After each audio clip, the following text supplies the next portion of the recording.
Hello there! Welcome to the world of Pokemon. My name is Hero TDK, and today we'll be starting a video series where we'll be walking through a project of mine, a 3:1 scale replica of the Pokemon world, starting in the Johto region. Now, to anyone who has seen the original 3-part series I recorded in 2011, much has changed since then.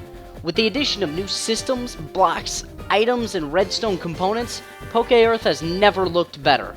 Our very own Pokemon legend is about to unfold. A world of dreams and adventures with Pokemon awaits. Let's go!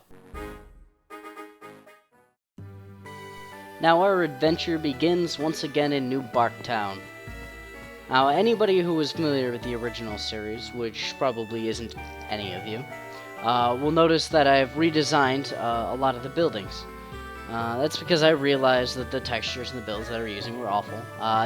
Rebuilt them using a lot less liberties, made them more in line with the actual games. As you see, I finally figured out what I could use for the game system. We have our clock on the wall, our bed. Let's head downstairs. There's our TV with a spider on it. It's totally not it. It's also not another Stephen King reference. There's our downstairs. One of my favorite additions in the new Minecraft are carpets, because it allows me to actually make the counters for the game the right color. Before I was using blocks with snow on them, and as you know, snow melts in heat or light, which apparently is the same thing in Minecraft, which caused me to have to mod that to prevent snow from melting. Our windmills have also been redesigned. I'm quite fond of the new design there too. This is Ethan and Lyra's house. Inside, it's pretty much just like the player's house. Bed, there's a TV, a clock, a desk. Just a more generic version. Let's head over to, actually this is an empty house now. Nobody really owns it, it's just some person inside of it. Generic. In the original Generation 2 games, it belonged to Professor Elm's family. Now, again, empty. Professor Elm is living up top of his lab, which is a pretty good place for him to live. Professor Elm's lab's been a little bit redesigned.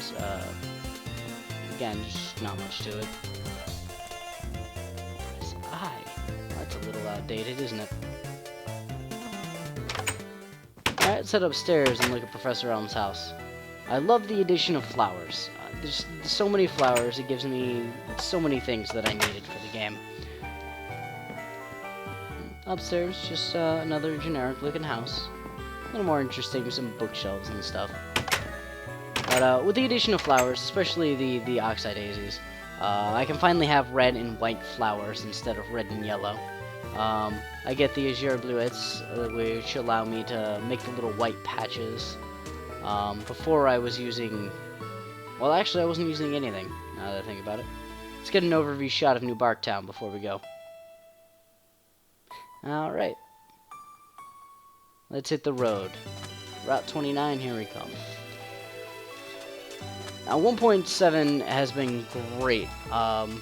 It's the first version of Minecraft I can actually edit this map without the reliance on mods. The mods that we're using prevent snow and ice from melting. I was preventing, what else? Dirt from growing grass. That was actually the biggest part of the mod. So before, there wasn't anything I could use for the mountains. I was using just dirt, and if I didn't use the mod, the grass would just grow right up the side. It was the most annoying thing in the world. Now with grassless dirt, that's a cinch. All of the flowers, another flower I get to use is sunflowers, which I use in place of bellsprouts at the Bellsprout Tower. You see, I have no cut bush here. I haven't really decided what I'll be using for the cut bush. Anyone who's seen the original series might remember my cobblestone steps that I had here. After reviewing the map, I realized that there weren't steps, so I replaced it with grass. Alright, come up here, there's an item hidden in the grass. I'm actually just gonna walk through the map. It'll take a while. I'm not gonna speed through it like I did last time. I just want to give you the sense of scale that this map actually has. Everything is built 3 to 1, which means that for every 1 tile there is in Pokemon, you get a 3x3 square for Minecraft. Now here's the gate buildings they have between routes. This gate building has been redesigned. The original was less in line with the games. I've used the all smooth stone, or sandstones now. The upstairs has been removed. I didn't like it. And now if you're actually riding a horse or bicycle, you can actually just cruise right through it like you can in the games. We're going to take a quick peek at Route 46. There's nothing actually really here. I haven't built Route 45, so we're just going to get a small overview. There it is.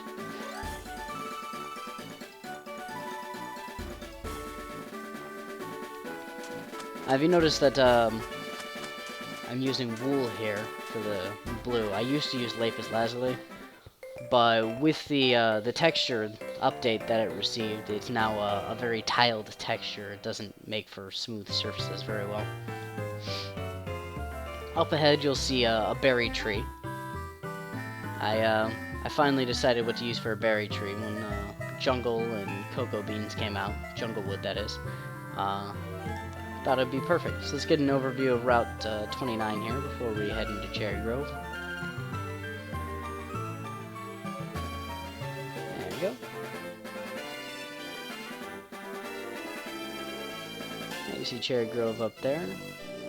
Our video is actually... Ooh, my bad. Our video is actually going to end when we're done with Cherry Grove, and then we'll start our next one. Cherry Grove City, if you've seen the original video, doesn't actually have much difference. The only real difference is flowers. My god, I got to use so many different color flowers for this. It actually matches the game now. And it's nice. It brings out the liveliness.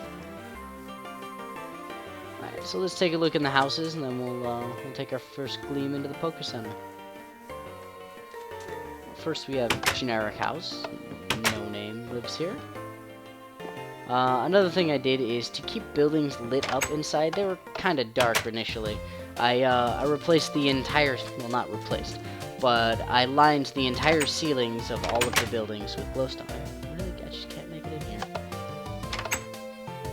All the ceilings glowstone. It really keeps the indoors and buildings lit up. All of these houses are honestly just really generic.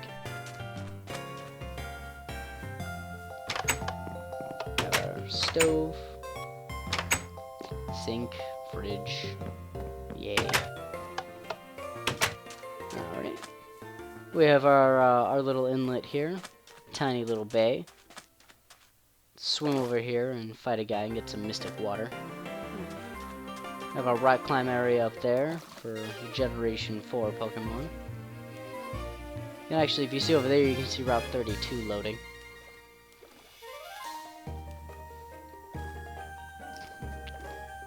Swim back to shore.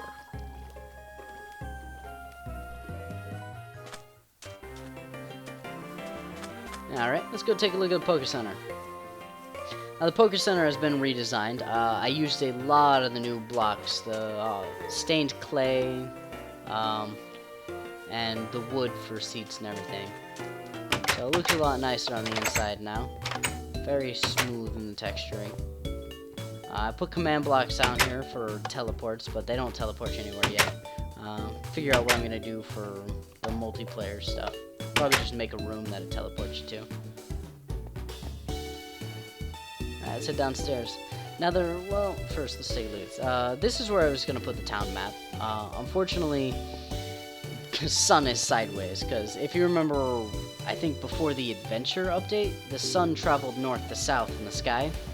And I rotated my entire map in MC Edit so that when I recorded the first set of videos, the sun would be in the right place.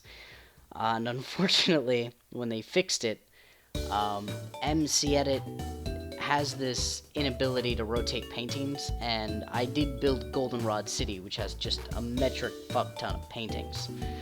So if I were to rotate the map again, I'd lose all of that work, and it would be annoying.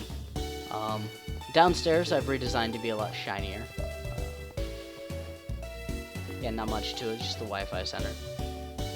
So the sun is in the wrong place in the sky, as you can see. It's in the south. Sets in the south and rises in the north.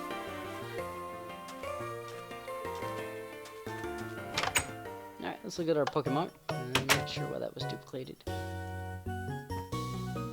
There you go, die. Alright, this is our Pokemon.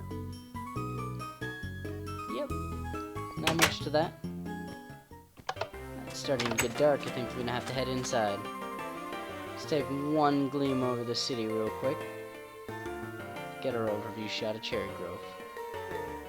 There we go, a nice overview shot showing the city and the bay, and a little bit of Route 30 extending northward. That's gonna be it for this installment, so let's save and exit real quick. Well, thank you for joining me for the first installment in this series. If you'd like to watch the previous series, you can click on the links down below. Hopefully we'll have the next installment of this one out next week, and until then, I'll be seeing you later.